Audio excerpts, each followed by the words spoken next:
Welcome to the Market Cycle game show. In this game, if you choose correctly, you take home $10,000. But if you don't, you lose $10,000. Here are the rules of the game. There will be 3 bags in front of you, each one containing a combination of white and black marbles in it. You have to pick one bag and you have to draw one marble from the bag you chose. If you get a black marble, you win $10,000. But if you get a white marble, you lose $10,000. These are the bags you can choose from. Which of these bags would you choose? Write your answer in the comments and see what other people said. Got your answer? If you chose bag number 1, you have an 80% chance of winning and only a 20% chance of losing. Bag number 2 has a 60% chance of winning and bag number 3 only has a 30% chance of winning. It is important to note that even with bag number 1, you are not guaranteed to win. You can still pull a white marble, but you have a much higher chance of winning than you do losing. But let's say that you picked bag number 1 and you drew a black marble, which means you won $10,000. Now it's time to move on to the next round. In this next round, you have a second set of options. In this new round, you can choose to skip and hold your $10,000, or you can play for a chance of another $10,000. What would you do? Would you play? Or would you skip? If you chose to skip your turn, you made a great choice. In this new round, neither of the bags give you a good chance of winning, and by playing, you are at a much higher risk of losing your money. Understanding market cycles is quite similar. There are times where many companies are more likely to go up in value. And there are times that even good companies are likely to lose value. When the market looks like the first set, investors can put more money on the table since there's a higher chance that they will win. But when the market looks like the second set, the investor might want to take some money off the table until the odds go back in their favor. Markets are cyclical. They rally, then they crash. Then they rally again, then they crash again. You see, there are 2 components that make up the market cycle: market behavior and productivity. Market behavior is the combination of the collective psychology of investors, the economic environment like inflation, interest rates, and company profits. Like we described in our Intelligent Investor video, the market behavior is like a pendulum, and it moves from optimism when prices go up to pessimism when market prices go down. This market behavior moves around the productivity growth line, which is the actual productivity that businesses have over time. This productivity growth line represents the actual value of financial assets. So putting those 2 together, we get an economy cycle that looks like this. A recovery of asset prices from a market crash towards the midpoint. B, a continued swing past the midpoint to an extreme high. C, the attainment of the extreme high. D, the correction of the extreme high towards the midpoint. E, the continuation past the midpoint towards a new extreme low. F, the reaching of the new low. G, once again, the recovery from a low towards the midpoint. What is interesting is that these events don't just follow one another. They cause each other. When the market is in a rally, everyone is excited because they are making money, so asset prices begin to go up. Then they go up so much that they go past the actual value of the company. Eventually, investors see that company profits cannot justify the price of the stock, so they start to sell, which causes a downtrend in stock price. Since everyone is losing money now, the market becomes pessimistic, and prices continue to drop even past the actual value of the company. When prices reach a new low, many investors realize that the price of the stock is actually not bad, especially compared to the company's profits. So investors begin buying the stock more.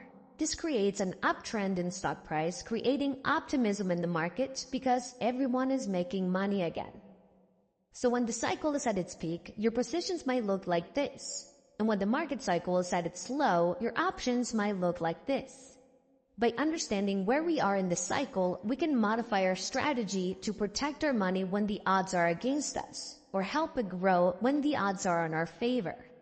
Now, it is important to note that market cycles are not as beautiful and clean as they are illustrated here. There are a lot of nuances and influences that dictate market behavior, and no one can actually know when the peak of the market is and when will it correct.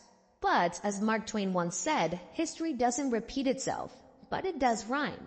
We cannot expect a crash to be just like the last one, but we can learn from the patterns. There are two main patterns that we must know in order to understand cycles: the long-term economic cycle and the short-term economic cycle. The long-term cycle has to do with productivity growth. If we zoom out, we can see that the productivity growth line also has cycles. This long-term cycle is measured by what is called the GDP, or gross domestic product, and it measures the actual amount of goods and services produced in the country. This metric is mostly represented by two things: how many hours have been worked and how much we are able to produce per hour. This is one of the reasons why the GDP in the US declined in the previous years. A combination of unemployment as a result of the pandemic, the Great Resignation, and supply chain issues made the country work less hours and produce less per hour. Now, there are other things that affect the long-term cycle, like automation, which can help businesses increase their productivity per hour. Public sentiment also has an impact. There are many times within history where workers were dissatisfied with their conditions, which led to a decline in productivity. Immigration also has an impact on the overall GDP. Immigration tends to create an increase in available workforce ready to produce, helping the GDP. A good economy has around a 2% average return in productivity, or GDP, per year. Now, the short-term cycle is a lot more sensitive to outside influences. Emotion plays a big part in short-term economic fluctuations. People can choose to consume more because headlines are favorable. Or the opposite. People can choose to consume more when headlines are not favorable, or when credit is more available and cheaper, or just because their team won the World Series. Emotion is one of the reasons why it's so hard to predict the short-term market cycle. But there are many other influences that might give us great information on where we stand. Like the government anti-cycle. The government is an important part of managing economic cycles. Inflation is an important part of understanding cycles. Too much strength in the economy creates high levels of inflation, which eventually leads to a recession. Too much weakness in the economy can crash company profits, which leads to unemployment, causing a recession. The central bank needs to keep economic cycles in check. If the economy is overheating and inflation is going up too much, they must cool the economy down by reducing the money supply in the economy.